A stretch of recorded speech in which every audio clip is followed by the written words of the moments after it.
What's up everyone, I'm the Kaijin Okami and this is my quick review for Color Out of Space.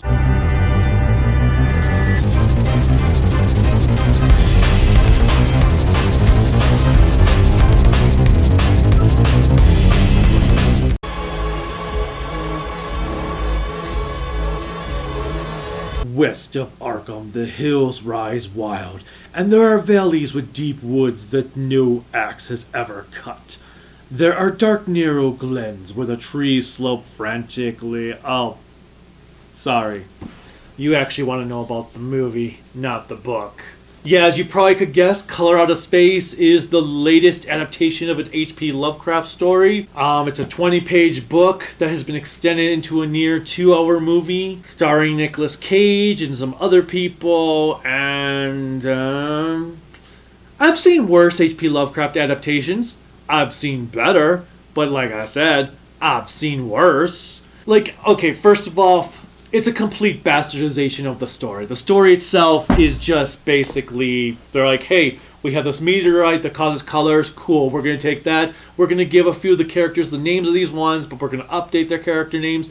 And that's how it's going to be. And that's pretty much what the movie does. And they're like, hey, you know what? We have a guy that goes insane. So why don't we have Nicolas Cage play that guy? Because Nicolas Cage loves playing guys that goes insane. And Nicolas Cage will never turn down a script. So like, hey, Nicolas Cage, you want to play? And Nicolas Cage is all like, oh, yeah, I love playing those type of characters. I love being able to go insane. It gives me joy. And you have a movie where Nicolas Cage plays Nicolas Cage playing a guy named Nathan Gardner and his family where the meteorite crashes on their farmland and everything starts to go crazy from there. Now, the original story took place over the span of a year. This movie obviously has to condense it all to be in the span of a couple days, which is kind of disappointing because when you get to read how insane they go over this year, it makes more sense than just the sudden changes they have at the drop of a hat here.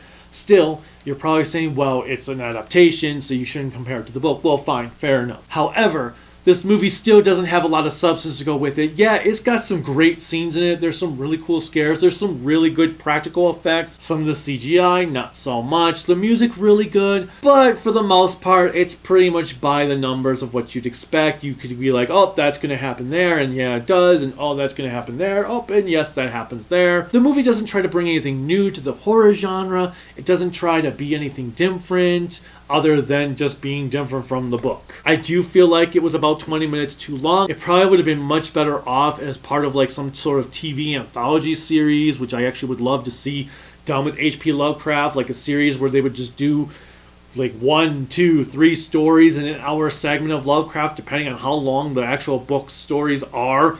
So like if it's a 25, 30 page story, that's going to take up the full hour. If it's like, oh, well, we're going to do a 5-page story, a 20-page story, and a 20-page story to fill up the hour, you could do that. Whatever the case, I'm trying to figure out what I can say without giving too much spoilers, but basically, as I said, a meteorite crashes onto this farmland and starts turning everything bad. The water gets poisoned, people are going crazy from it, other people think it's just them being crazy and secluded, and it's kind of hard to describe, but that's just your normal fare for an HP Lovecraft story. There's this guy who's coming in from a hydroelectric company because they want to put a dam in the water. So he comes there and he starts to discover these things are going weird. He ends up meeting Nicolas Cage's daughter, who's doing this like Wiccan incantation when he meets her. And they start to have like this little love plot going on, which I felt was completely unnecessary and takes away from the point of the story because we don't need to have this little flirtatious love scene in every single freaking horror movie. The love plot should have just been between Nicolas Cage and his wife in this thing, not with the daughter and this random guy that she just met the day before. Tommy Chong is in this as this outsider guy who's kind of crazy that's living on his own, basically playing a character that Tommy Chong would play. Like I said, there are some cool scenes, especially when their colors do start coming out. It's a very colorful movie. It looks very bright, looks gorgeous. I just wish it was paced better. I'm not exactly sure when I want to score it. I'm going to say either a 6 or a 7 out of 10. It's worth watching once and then pretty much forgetting it exists. Have you seen Color Out of Space? If so, what did you think about it? What's your favorite HP Lovecraft story? What's your favorite Lovecraft movie adaptation? Let me know in the comments. Click like, click subscribe, click the bell notification, click whatever else YouTube has you clicking on to support me. You can support me at Patreon at Kaiju Okami, Twitter at Kaiju Okami, Facebook Kaiju Okami, and my website creativitybydesignllc.com. Until next time, bye.